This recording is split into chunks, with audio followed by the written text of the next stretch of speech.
আসসালামু আলাইকুম। নতুন আরেকটি ভিডিও দেখার জন্য সুমিজ কিচেনে সবাইকে স্বাগত জানাচ্ছি। আমাদের আজকের রেসিপি গাজরের হালুয়া। এই গাজরের হালুয়াটি আপনি খুব কম উপকরণ দিয়ে খুব কম সময়ে সহজভাবে বানিয়ে নিতে পারবেন। কোনো প্রকার গাজরের হালুয়ার বাটাবাটি জন্য ঝামেলা বাকি যে ছাড়াই এই উপকরণগুলো লাগবে হালুয়াটি আপনি সেগুলো করতে আমি পারবেন। রান্নার মাঝে মাঝে বলে দেবো। তো চলুন মূল রান্নায় চলে যাওয়া যাক। তো এখানে আমি 1.5 কেজি পরিমাণ গাজর নিয়েছি, দেখতে পাচ্ছেন। আর এই গাজরগুলোর ছালটা ছিলে পরিষ্কার করে রেখে দিয়েছি। তবে আপনারা চাইলে ছালটা না ছিলেও হালুয়াটা করতে পারেন। তবে সেক্ষেত্রে হালুয়ার কালারটা খুব একটা ভালো আসবে না। তো দেখতেই পাচ্ছেন, এখন যেটা আমি করছি, একটা গ্রেটারের সাহায্যে এই গাজরগুলোকে কুচি করে নিচ্ছি। এই গাজরগুলো যতটা ভালো কুচি করে কাটবেন, আপনার হালুয়াটা ততটাই স্মুথ হবে। আমার গ্রেটার দিয়ে কাটা হয়ে গেছে গাজরগুলো। আপনারা নিশ্চয়ই স্ক্রিনে দেখেই বুঝতে পারছেন যে কতটা চিকন করে কেটেছি আমি। তো এখন আমি মূল রান্নায় চলে যাচ্ছি। একটা প্যান বসিয়ে দিয়েছি, আর সেখানে আমি ঘি দিয়ে দিলাম। আপনারা চাইলে বাটার দিতে পারেন, অথবা বাটার ঘি কোনোটিই না থাকলে সেক্ষেত্রে আপনারা সাদা তেল দিয়েও এই রান্নাটি করতে পারবেন।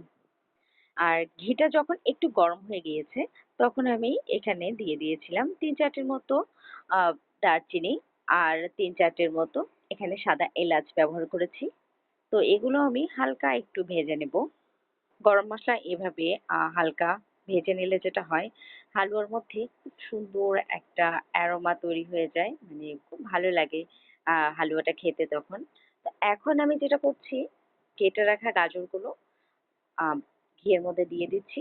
আর এখন এই গাজরগুলো ঘিতে আমি কিছুক্ষণ ভেজে নেব, বেশ কিছুক্ষণ ভেজে নেব, যতক্ষণ না গাজরের পানিটা হালকা হয়ে আসে। এভাবে অনবরত নাড়াচাড়া করেই আমাদের গাজরের থেকে যে পানিটা বেরোবে সেটাকে শুকিয়ে নিতে হবে, নয়তো নিচে লেগে যেয়ে কালারটা নষ্ট হয়ে যেতে পারে, পুড়ে যেতে পারে। আমার গাজরটা ভাজা হয়ে গেছে, দেখতে পাচ্ছেন অনেকটা ঝরঝরে হয়ে গেছে। এখন আমরা যেটা করব, এই গাজরে চিনি অ্যাড করব।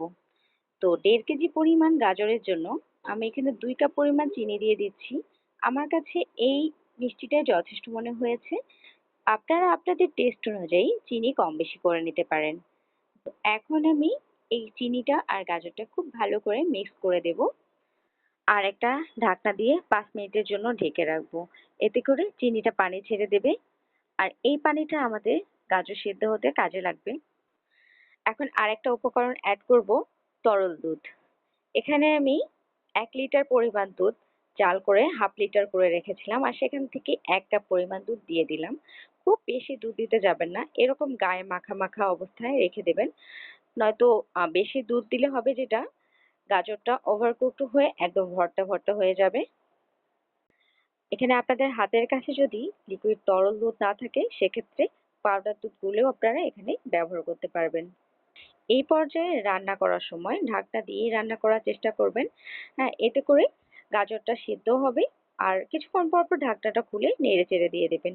এখন দিয়ে দিচ্ছি এলাচের গুঁড়া। এই এলাচের গুঁড়োটা দিলে খুব সুন্দর আর একটা ফ্লেভার পাওয়া যাবে। এর আগেও আমরা এলাচ ভেজে দিয়েছিলাম, এখন কাঁচা এলাচটাই ক্রাশ করা সেটা দিয়ে দিলাম। এতে করে ফ্লেভারটা আরো বেশি স্ট্রং হবে। তো এরকম মাখা মাখা অবস্থাতে যখন চলে আসবে, ঠিক তখনই এখানে দিয়ে দিতে হবে গুঁড়া দুধ। এখানে আমি 3 টেবিল চামচ গুঁড়া দুধ দিয়েছি, আপনারা চাইলে আরো বেশি দিতে পারেন। আর এই গুঁড়া দুধটাই কিন্তু এই হালুয়ার টেস্টটা অনেক গুণ বাড়িয়ে দেবে। এ পর্যায়ে যেহেতু হালুয়াতে মাখা মাখার টেক্সচারের একটু পানি ছিল, তো সেক্ষেত্রে এই গুঁড়া দুধটা কিন্তু একেবারে গলে যাবে না, একটু দলা দলা টাইপের হয়ে থাকবে, যেটা আপনারা মাওয়ার ফিল পাবেন। এখন আর ঢাকনা দিয়ে রান্না করা যাবে না। এখন হালুয়ার নিচে যে পানিটুকু, হালকা পানিটুকু থাকবে, সেটা আমাদের এভাবে অনবরত নেড়েচেড়েই শুকিয়ে নিতে হবে। হালুয়ার নিচে পানি আছে কিনা, তো এটা উপর থেকে ঠিক বোঝা যায় না। আর এটা বোঝার জন্য একটা কাজ করতে পারেন, এরকম কড়াইয়ের মাঝখানটা একটু ফাঁকা করে স্প্যাচুলা দিয়ে একটু চাপ দিলেই আপনারা বুঝতে পারবেন সেখানে পানি উঠছে নাকি তেল। তো আপনারা দেখতেই পাচ্ছেন আমার এখানে কিন্তু আরো হালকা কিছু পানি আছে। এই পানিটুকু সবটুকুই আমাকে শুকিয়ে নিতে হবে, নয়তো এই হালুয়া খুব বেশি দিন ভালো থাকবে না। রান্নার এ পর্যায়ে একটা কথা বলে রাখি, হালুয়া রান্না করার সময় খুব বেশি সময় ধরে রান্না করতে যাবেন না। এতে করে হালুয়ার যে কালারটা, গাজরের যে টকটকে কালার সেটা কিন্তু নষ্ট হয়ে যায়। তো এখন আমি যেটা করছি, এখানে এই হালুয়াটা আমার প্রায় হয়ে এসেছে। আর এখন এর উপর আরো কিছুটা ঘি ছড়িয়ে দিচ্ছি। এই কাজটা করবেন অবশ্যই, কারণ এই স্টেপটা ফলো করলে আপনারা হালুয়াটাতে ঘিয়ের যে একটা স্ট্রং ফ্লেভার সেটা আপনারা পাবেন। আমার হালুয়াটা অলমোস্ট ডান। এখন আমি সার্ভ করে আপনাদের দেখাচ্ছি। হালুয়াগুলো আমি একটা সার্ভিং ডিশে সার্ভ করে নিয়েছি, আর এখানে কিছুটা বাদাম কুচি দিয়ে দিচ্ছি। আজ আমার বাসায় খুব বেশি বাদাম ছিল না, তাই যেটুকু ছিল সেটুকু দিয়ে ডেকোরেশন করার চেষ্টা করেছি। আর এই বাদামটা শুধু যে ডেকোরেশনের জন্য তা কিন্তু নয়, এই বাদামটা হালুয়ার সঙ্গে খেতেও কিন্তু অনেক ভালো লাগে। দেখে নিশ্চয়ই বুঝতে পারছেন আমার গাজর থেকে হালুয়ার কালারটা কিন্তু খুব বেশি চেঞ্জ হয়ে যায়নি। আপনারা যদি আমার টিপসগুলো ফলো করে বাসায় হালুয়া তৈরি করার চেষ্টা করেন, ইনশাল্লাহ আপনাদেরটাও এরকম টকটকে কালার আসবে। রেসিপিটি ভালো লাগলে ভিডিওতে একটা লাইক দেবেন, আপনার ফ্রেন্ডস অ্যান্ড ফ্যামিলির সঙ্গে শেয়ার করবেন। আর আমার চ্যানেলে আপনি নতুন হয়ে থাকলে আমার চ্যানেলটি প্লিজ সাবস্ক্রাইব করে দেবেন আর বেল আইকনটি বাজিয়ে রাখবেন। আর যারা অলরেডি আমার চ্যানেলটি সাবস্ক্রাইব করেছেন তাদেরকে অসংখ্য ধন্যবাদ। তো আজ এ পর্যন্তই, দেখা হবে অন্য কোনো ভিডিওতে। আল্লাহ হাফেজ।